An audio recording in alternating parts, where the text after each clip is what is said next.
O Novo Testamento.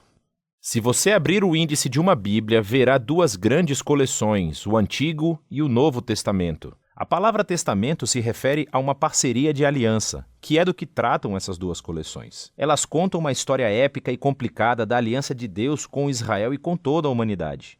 O Antigo Testamento é chamado de Tanar na tradição judaica. É uma coleção unificada de 39 textos israelitas que foram escritos ao longo de mais de 1000 anos. Por outro lado, os 27 livros do Novo Testamento surgiram num período de 30 a 40 anos. Todos eles foram escritos pela primeira geração de seguidores de Jesus. Desde o início, as comunidades cristãs começaram a reunir e ler esses textos com o Antigo Testamento como uma história unificada que leva a Jesus. O Novo Testamento começa com 4 livros narrativos que, em conjunto, são chamados de o Evangelho. Eles contam a história da vida, morte e ressurreição de Jesus de Nazaré como um anúncio de boas novas. Eles são seguidos por um 5º trabalho narrativo chamado Atos dos Apóstolos. Aqui, o Jesus ressurreto dá uma tarefa aos apóstolos, uma palavra que significa enviados. Eles são nomeados como representantes de Jesus para espalhar suas boas novas em todo o mundo antigo. Depois de Atos, vem uma coleção de cartas dos apóstolos. Foram escritas para oferecer ensino e orientação para as comunidades de seguidores de Jesus, as igrejas. Existem 13 cartas conectadas ao apóstolo Paulo e não estão organizadas na ordem que foram escritas, mas da mais longa à mais curta. Depois tem a carta aos Hebreus, escrita por um colaborador próximo aos apóstolos, mais anônimo. Depois temos as cartas de Tiago, Judas, Pedro e João. 2 eram irmãos de Jesus e 2 estavam entre os seus primeiros seguidores. O último livro do Novo Testamento é o Apocalipse, uma carta a 7 igrejas que revela uma palavra profética de desafio e conforto a todos os seguidores de Jesus. Então, esses são os livros do Novo Testamento. Mas do que falam? E como eles se conectam ao Antigo Testamento para formar uma história unificada? Pense assim. A Bíblia é uma longa narrativa épica com vários movimentos ou atos. O Antigo Testamento relata a primeira série de atos que te dão tudo o que você precisa para entender a história que se segue. Os temas centrais e o conflito do enredo são organizados em padrões de enredo. E no Novo Testamento, eles são retomados e nos levam ao clímax da história em Jesus. Deixa eu te mostrar o que eu quero dizer. O primeiro ato é sobre Deus e toda a humanidade. Deus fornece um lindo templo em forma de jardim para os humanos, criados para governarem o mundo com ele.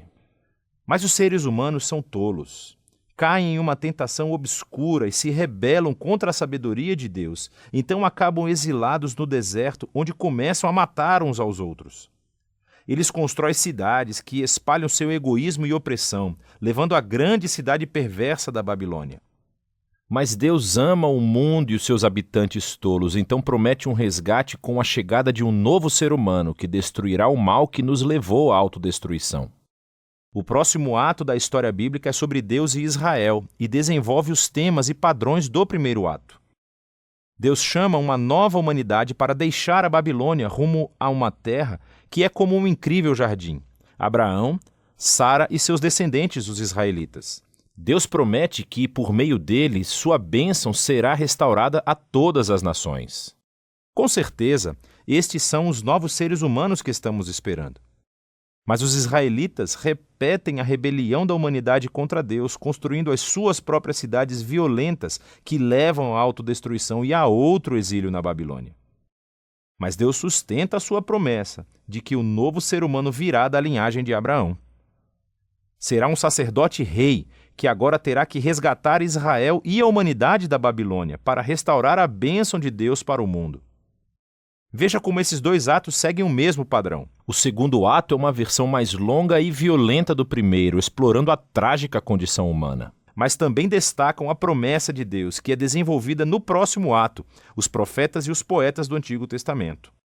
Os profetas acusaram Israel e todas as nações de sua maldade e anunciaram que o próprio Deus viria trazer o dia do Senhor e libertar o seu mundo da Babilônia.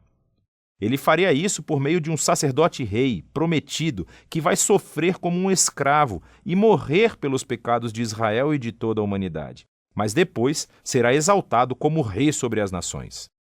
Ele chamará outros a deixarem a Babilônia e se unirem ao novo povo da aliança, que será parceiro de Deus, para governar uma nova Jerusalém, ou seja, uma nova criação. Assim, o Antigo Testamento termina apontando para um novo ato na história.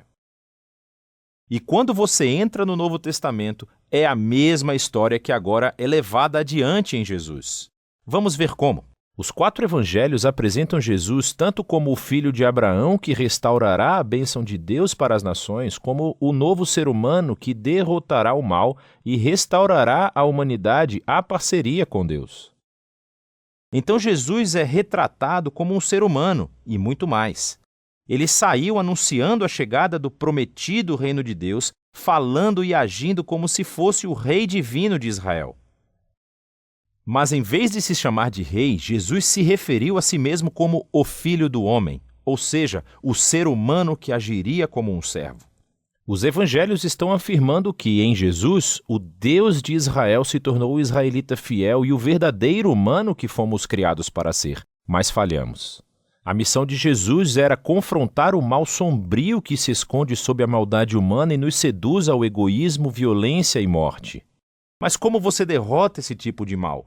A resposta surpreendente nos evangelhos é que Jesus venceu o nosso mal permitindo que o matasse no seu trono paradoxal, a cruz, onde morreu pelo mal e pecado da humanidade.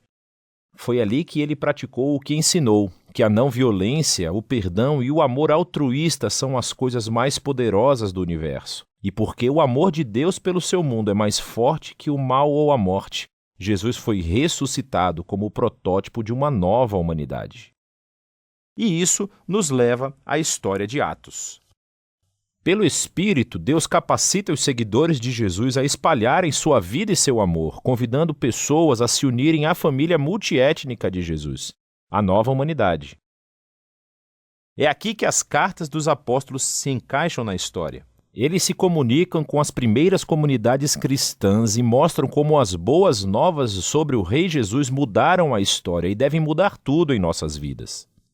Também explicaram as boas novas se referindo às histórias do Antigo Testamento e às de Jesus, mostrando como ver nossas próprias vidas como parte da história bíblica. Toda a humanidade está em um exílio babilônico, mas Jesus veio criar um novo lar. Todos vivemos em diferentes tipos de escravidão egípcia, no egoísmo e pecado, mas Jesus morreu como o Cordeiro da Páscoa para nos levar à Terra Prometida. Nossa velha humanidade está destinada ao pó da morte, mas a ressurreição de Jesus abriu um novo futuro para uma nova humanidade. Vivemos na era maligna atual, mas com Jesus e o Espírito uma nova criação está surgindo. Isso nos leva ao livro do Apocalipse, no qual toda a história bíblica se reúne com simbolismo e imagens fortes.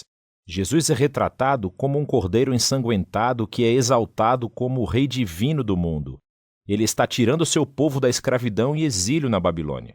Ao resistirem à influência da Babilônia, pode ser que eles tenham que sofrer ao lado do seu líder que foi morto. Mas quando você segue o Rei ressurreto, nem a morte pode impedir a nova criação, retratada como um novo templo-jardim de Jerusalém, o lar da humanidade depois do seu longo exílio.